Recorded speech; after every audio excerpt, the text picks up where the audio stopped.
Hey everybody, Kelly Engineering here, and welcome to episode 8 of Journey Across the Void. In between episodes, I upgraded my entire array. As you can see, all of the pulverizers and furnaces behind me are now at hardened level, and they also have the auxiliary reception coils inside them. I'm going to upgrade these off camera to the, not resonant level, but I'll at least go as high as Signalum. Even then, I don't think that's necessary, because things are still going rather quickly through here. Just putting it at hardened and putting in this one reception coil was more than enough to get stuff through. I have no clogs anymore, and that's thanks in part to making Signalum Servos. So the Signalum Servos allow me to extract a full stack out of these ender chests, and the full stack goes in here, and it allows oversending, which means if I do happen to have more items than can go inside my redstone furnace, then yeah, it just hangs out in here in the filter, so I don't have to worry about the clogs. I have yet to have anything clogged in here, with the exception of this glowstone. I need to figure out why the glowstone is not leaving. So apparently I forgot the glowstone in my filters, but that's fine. I'm going to put the glowstone right here, because I was getting the glowstone from this chest right here, my blue, white, light blue. There it goes. And just like before, my blue, light blue is connected directly to the ME system over here. I also made a void resource miner, mainly because I needed the mica so I could make lunar arrays. So I have my erodium cells right here, but I already prepped up these lunar voltaic cells in preparation for making my lunar arrays from environmental tech. I just needed the mica in order to do it. But I have that up, it's working and importing directly into the ME system. So yeah, I'm very happy with how all of this is working. Now, I already made the electrum, and the electrum's in another chest, but I actually used my smeltery in order to make the signalum and the enderium. And in order to get the ender pearls necessary for the enderium, I was actually using the resonant cathrate. I have a magma crucible down here, and if you throw the cathrate into a magma crucible, you will get the resonant ender, whatever the fluid is. And I just bucketed it out, threw it in the smeltery, and combined it with the lead and platinum, and I have my enderium. Pretty happy with that. Oh, I forgot to put that back. Here we go. So yeah, since I don't have ender pearls, using the resonant cathrate works more than enough for me. I also took Lord Draken and Robert Cartman's advice and made the infinite water upgrade for my quantum tank. I was a little confused when I used it on this tank, and I still had it in my inventory. So I made another quantum tank, filled it with a bucket of water, and right-clicked it. And yeah, apparently this item just never gets used. All you have to do is click a quantum tank with water in it, and you have an infinite water supply. So thank you very much. I knew about that once upon a time, but I rarely have water inside of a quantum tank that I never even think about this. So yeah, if you're playing with the pack, don't forget about it either. It's super handy. But anyway, one of the things that I want to get into in this episode is I want to go to the end. I want to take down the Ender Dragon and see what is different about the end. Because there wasn't really anything different about the Nether, but who knows? There could be something different about the end. So yeah, I'm going to take care of the dragon and then explore some of the end islands, see if there's anything worth noting. I'm also going to get into enchanting in this episode because, yeah, David, I don't want to, I do not know how to pronounce your last name, but David suggested that I upgrade all of my meshes over here to, with Civ Fortune and Civ Efficiency. And yeah, that's absolutely a great idea, but unfortunately, the enchantments have been locked out. So I really can't make the enchantments for Civ Luck or Civ Efficiency, or Luck of the Sea. They don't show up in the Ender.io Enchanter. So yeah, cycling through all of the enchantments that the Ender.io Enchanter deals with, Civ Efficiency and Civ Luck are not in here. So I can't just make them like I would in any other pack, which means I have to rely on some other way to get them.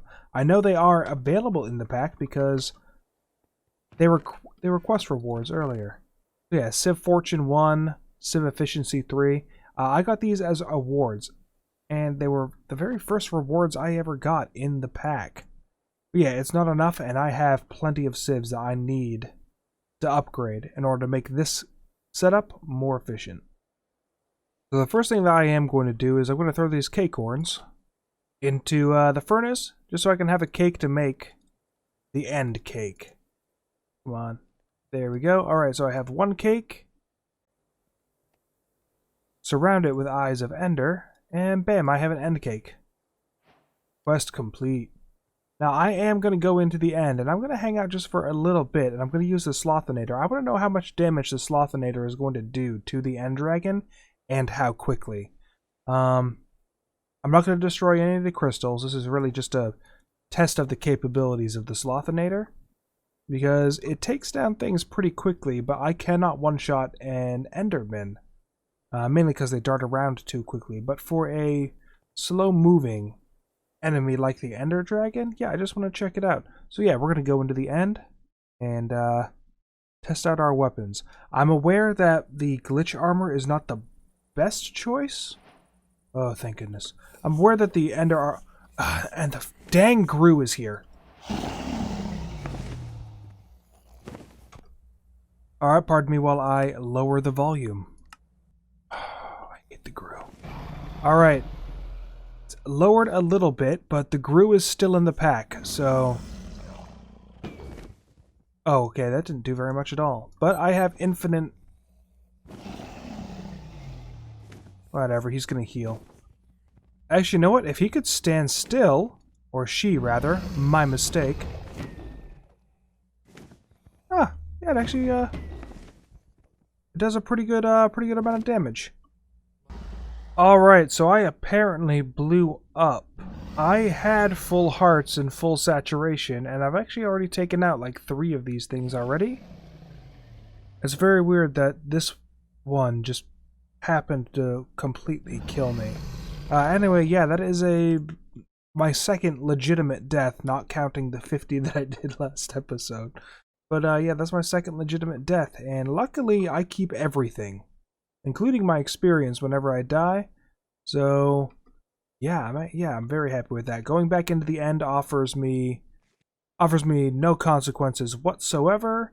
But I am going to bring some torches because the dang Gru. He didn't spawn at all when I was there, luckily, because I was flying very high. But man, I hate the Gru. Okay. And he spawned right on me. You see that? That is the dang Gru. Alright, so the Ender Dragon fight is completed, and it actually was a little bit more difficult than I assumed it would be. The Slothinator is not... It's a fast damage-dealing tool, but yeah, it wasn't very good for the Ender Dragon, so I probably should have made something that was a little bit better ranged. Unfortunately, the laser guns are not in this pack, otherwise I would have made one beforehand and used that instead. And... Oh, mini? Ender Mini? Nice. Alright, I'm going to light this place up, collect all of this stuff, because I don't want the Gru spawning on me. So I got the Dragon Scales. This is from Mystical Agriditions, I believe? Yeah, Mystical Agridition. So I got the Dragon Scales and the Supremium Essence. I'm very happy with that. That means that I can farm dragons. Unfortunately, judging from the fact that the Ender Dragon's name was Ender Dragon Plus, that means that that mod is in here. So the Ender Dragon's only going to get tougher the more times I fight it. And it's probably worth it. Oh man, I didn't even think about that. Yes, alright. Ender Dragon data model is in this pack. Unfortunately, unfortunately, Deep Mob Learning does not have the ability to give me the Dragon Scales or the Supremium Essence, and that's unfortunate. But whatever, we'll jump that bridge when we get to it. It's just good to know that I can use Deep Mob Learning for Ender Dragons. But anyway, during the fight, I noticed this island over here, and oh, it's just a Tinker's Island. Since when do Tinker's Islands spawn in the end? Huh. Well, alright. Well, that was anticlimactic. But anyway, yeah, I am going to light up this platform. I'm going to explore it a little bit more and hopefully not get killed by the Gru. Alright, that Enderman is holding something and I want it. And never mind that, but... oh, okay, they dropped like some seeds too. Unripe pearl. Huh. Alright. Well, anyway, I'm going to try to kill one of those Endermen that's holding that weird green egg, because I want to know what it is. Also, looking over the top of this, there's not anything other than the dimensional ore. There are no resources in the end. Very, very weird. I'm going to go to an end. I'm going to go to an end city, just to see if the loot tables have been changed at all. But yeah, as of right now, the only thing that's in here... oh, hang on, this is... nope, dimensional shard ore. Okay. So I'm back from the end, and honestly, I'm pretty disappointed. It doesn't look like the loot tables have been changed at all. That little green egg that the Enderman was holding were actually dragon eggs from OG Dragon Plus.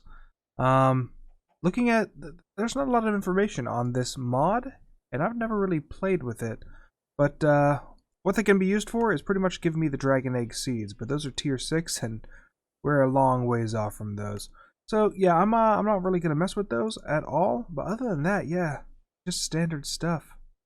Yeah, the next thing that I want to work on though is actually enchanting. So I'm gonna make myself a couple books, because I am going to make every enchanter that I'm capable of making right now, which is the Enchantment Factory, and I'm actually going to set up the normal enchantment table. I want to make these hell shelves, but yeah, I can make potions. Oh yeah, I can definitely make potions. So yeah, I want to make these hell shelves and Hell Infusion X. Yeah, I'm gonna read up on that because this is a I've played with Apotheosis before, but I am unfamiliar with this portion of Apotheosis. Yeah, we're gonna mess around with some enchantments. The first one I want to work with is the Enchantment Factory, and the Enchantment Factory is from Industrial Foregoing and requires a couple of resources in order to work properly. So if you look inside it, it takes something called Essence. You son of a gun. There it goes. It takes something called Essence, and of course it takes power. So in order to make the Essence, what I'm going to do is create an XP Drain Singularity Tank, and a Fluid Dictionary Converter, also from Industrial Foregoing. Using those Ender Fluid Conduits I got as a quest reward. Where are you? Here they are. Alright, so I'm going to take a couple of these and place down my XP Drain right here, and I'm also going to connect it via the Ender Fluid Conduits. Alright, so it really is that simple. What I'm going to do is I'm just going to stand on this for a second, and it's going to start draining my XP into the tank directly below it.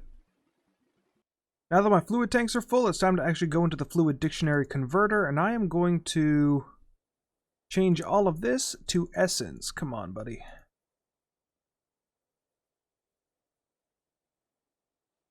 There it goes. I did not want to do that. I wanted to actually change it to Essence, but that's fine. So there are multiple different types, and you should probably have paused it before I messed with everything, but it's just a matter of changing the XP bucket, because this is Fluid XP, and changing it to Essence. So I just have to pump out this Essence of Knowledge and whatever. That's perfectly fine.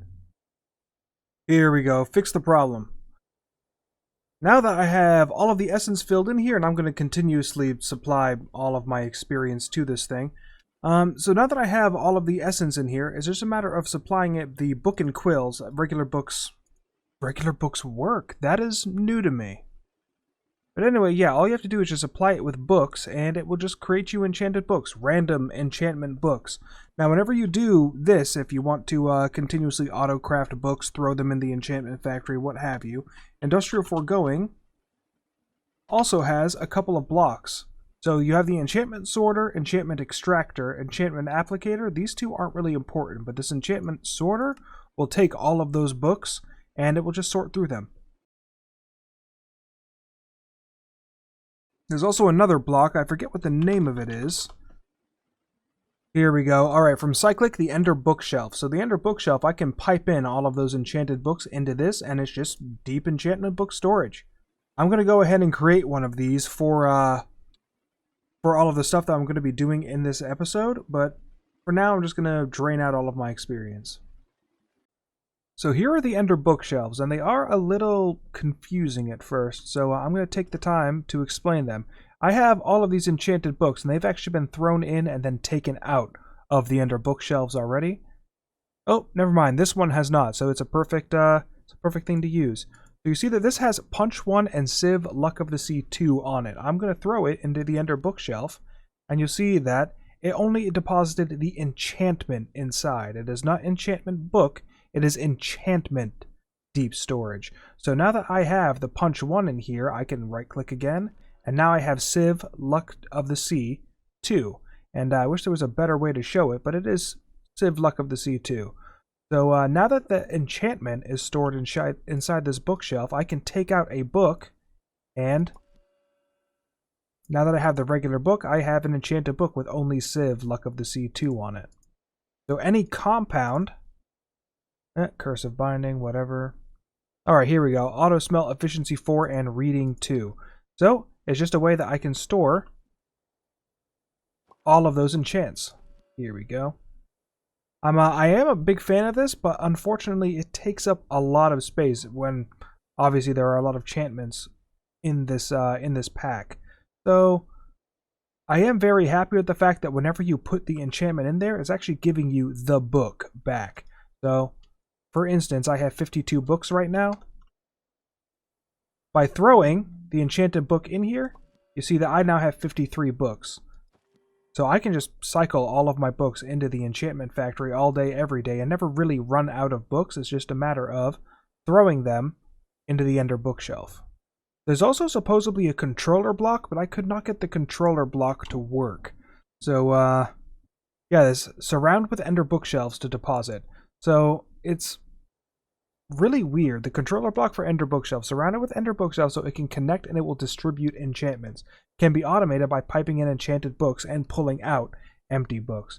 So really just a matter of taking these, and they do keep their, here we go, they do keep their NBT data.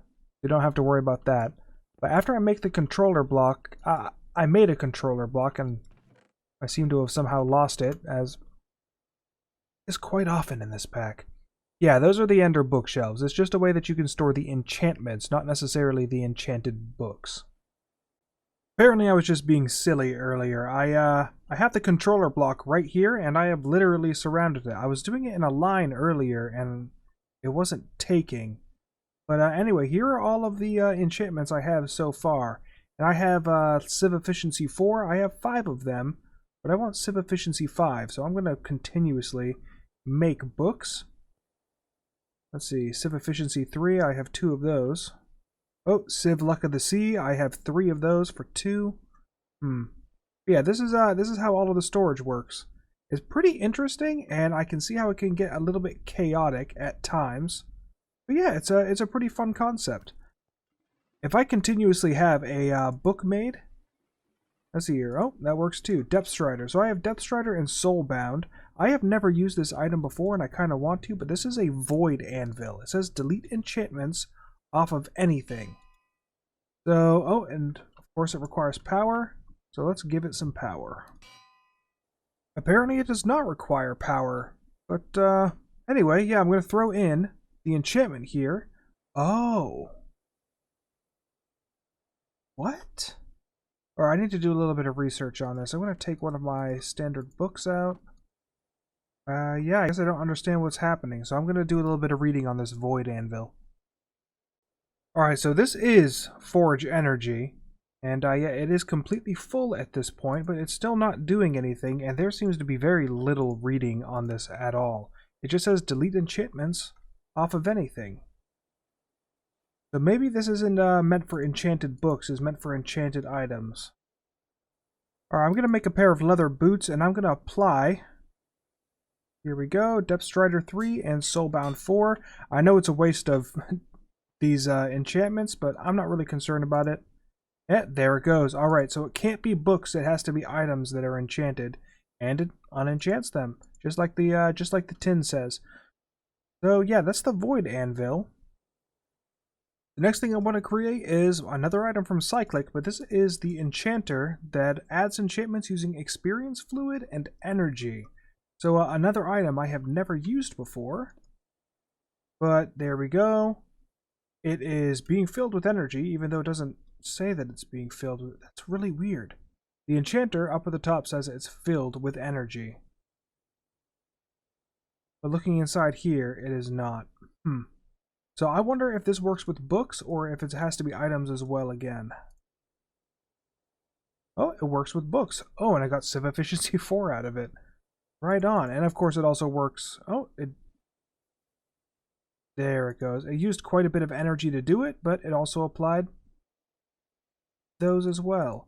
Now, using this book, you see that I only used one book to create this. It's kind of a weird cheat, I guess. But I only used one book, and I have 3 enchantments on this. So if I go over to the Ender Library... Alright, never mind. It's only one book. Good. I thought I was getting more books earlier. I don't remember starting with this many books. But, yeah, it doesn't really matter. That is how that works. And honestly, I prefer it because I don't have to go through the process of making essence, and I can still pump books into here and then pump books out to my Ender Library. So, yeah, I actually think I'm going to stick with the Cyclic Enchanter instead of the Industrial Foregoing Enchantment Factory. Yeah, just because I get to remove one of the blocks with the Fluid Dictionary Converter. So, yeah, I'm happy with that. I take back what I said. I'm going to switch back to the Enchantment Factory. It does not use nearly as much experience, or I guess essence in this case, and nearly as much power. I just completely breezed through all of my levels. I think at the end of the last clip I had like 30-something levels left, and they're all gone, and all I have is 2 books to show for it. That was not the case with the Fluid Dictionary Converter Enchantment Factory combination, so I'm going to switch back to that. The next thing I want to get into this pack is the Ender Utilities. The reason why is I have never used this mod before, but looking through the blocks, it's pretty interesting actually. Like there's some large storage blocks, massive storage units. The Dolly is part of this mod as well. And yeah, it just overall looks pretty interesting. And I think I'm going to need it because I'm going to take a break after this episode of the actual mod related stuff. And I'm going to actually work on the Kelly construction episode for building the first floor of the Triskelion. In order to do that, I need to move all of these. And it looks like Ender Utilities is going to help me move everything very quickly. So yeah, we're going to get into the Ender Utilities. The first thing that we're going to need to do though is make this Ender Alloy basic. And that's 4 iron ingots and ender pearls. I have plenty of that stuff, so I'm going to make those. I've created the basic ender alloy, and I was looking through all of the items to see whether or not there's some sort of manual. It doesn't appear to be. However, to make up for that, if you hold shift for the description, everything is very descriptive. Ender Sword especially. It says minimal direct damage spawns up to 3 new ender fighters. This sword will never break complete. This is amazing. Anyway, yeah, I'm now that I have all of these, I'm going to start making the basic items over here that this just unlocked. So the handy chest small, adjustable storage unit. Yeah, the rest of this episode is going to be dedicated to me making the blocks, figuring out what they do, and then explaining them. So here we come to the first set of items, and that is the handy chest small version and handy chest normal. And they're kind of weird. The reason why I have 2 here is because the recipe for the normal handy chest will give you 2 small ones. But yeah, they're actually really interesting to use. So I have the memory cards made right here, the 6-bit memory cards. And yeah, like I said, they're really interesting. So the 6-bit memory cards can only hold 64, well, they only allow for stacks of 64 items. So yeah, I put the memory card in here, and that means that I now officially have access to the handy chest. So I can throw in my Ender Alloy, and you'll see that I can throw in all of the Ender Alloy. But I can take the memory card out and move to any other chest and have access to my Ender Alloy. It's just a matter of remembering which memory cards are for what. So yeah, that's interesting in of itself, but I'm going to remove the ender stuff from here, put it back, and I have some slime.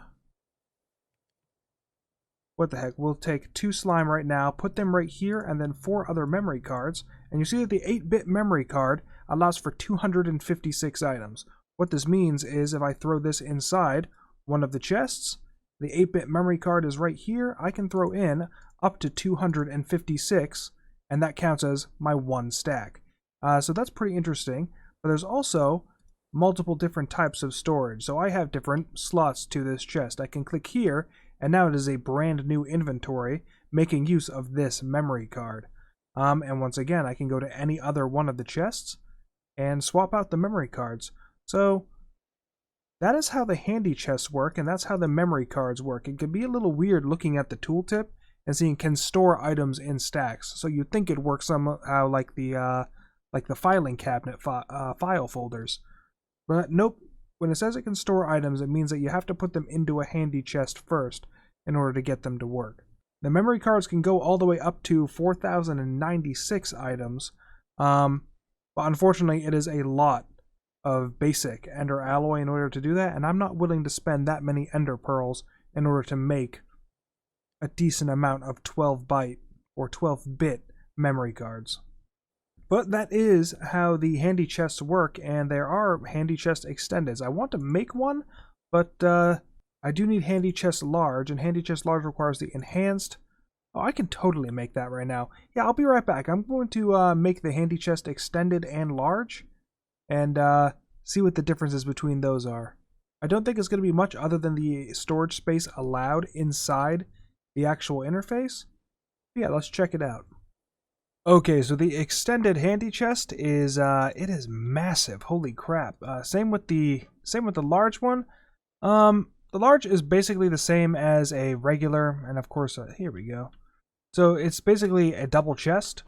So that's whatever. Really, what you're getting when you have the handy chest is you have 4 double chests all in one, and yeah, that's pretty cool in of itself. One thing I didn't go over is once you have a memory card in a slot, you can right-click it if you are the owner. So the owner is Kelly Engineer. So you can right-click this chest, and it can no longer be broken. So if you were on a multiplayer server and you were the owner of this card, that means you are the only one who can access it. If you lock it, then you are the one who has locked it, and nobody else can break that chest. So it's a really nice feature for multiplayer servers. But yeah, those are the handy chests, and I'm very impressed with their functionality.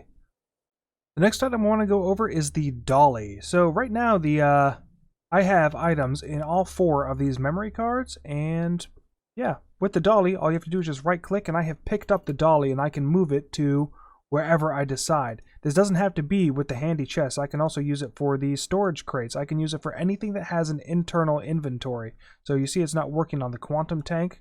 However, it does work on the latex processor because the latex processor has an internal inventory. For some odd reason, that means that fluids, of course, don't work. But actually, yeah, I want to try it over here with the Ender IO fluid tank. Yep, it works with the Ender IO fluid tank, but it doesn't work with... Oh, it works with quantums. So apparently it is just this water tank that it isn't working with. Let me try it over here. Nope. Alright, so it doesn't work on the quantum fluid tanks, but it does work on item tanks. And I guess it would work with the Ender IO fluid tank because it does have an internal inventory necessary for the buckets. All in all, pretty interesting. But yeah, that is the Dolly, and that means that I can locate any of my chests very quickly all over the place. One last thing about it is I do have the handy chest locked, and you can see up here, I'm not sure how that's going to look for you, but right now it says pickaxe cannot mine this chest because I have it locked. If you uncheck it, then yeah, the pickaxe can definitely do its job. But yep, lock it. Pickaxe no longer works. Pickaxe is an X. But that doesn't mean that it can't be picked up with a Dolly. So you can still move privatized chests with the Dolly. So makes me wonder why they even added the security feature of locking it in the first place. But regardless, a Dolly can pick up a privatized chest. Next up are the memory chests, and these are actually pretty interesting because I could put an item in here, and right now it's whatever, there's nothing wrong with it. But if I middle click, it becomes blue, and that's because now nothing else can ever go inside this slot. If I take it, so it has a blue outline because there's actually one Ender Alloy Basic in here, but if I take that out, you see that it's purple. That means that there are no items in here. However, only the Ender Alloy Basic can go into this slot. I really like this because it's given me an idea for auto crafting of stuff. So if I auto craft 64 Ender Alloy Basics, and that's all I need. I just want a buffer of 64. Then yeah, I can have the Ender Alloy chest take it in here, and if I fill up all of the slots, middle click, then nothing else can go in here. Yeah, I could fill up all of these slots, lock them so that nothing else can go in, and for processors for AE2 or the Ender Utilities alloys. I'm not explaining this very well, but I have it all in my head on like how this can work for auto crafting, or at least creating a buffer for items. But there are 3 different types: the small, the regular, and then the large. Over here is just the tooltip for what you can do to press. A private chest can't be opened by others. It is also unbreakable. Oh yeah, look at that. All right, so yeah, you can press this button right here, and that means that it can't be broken.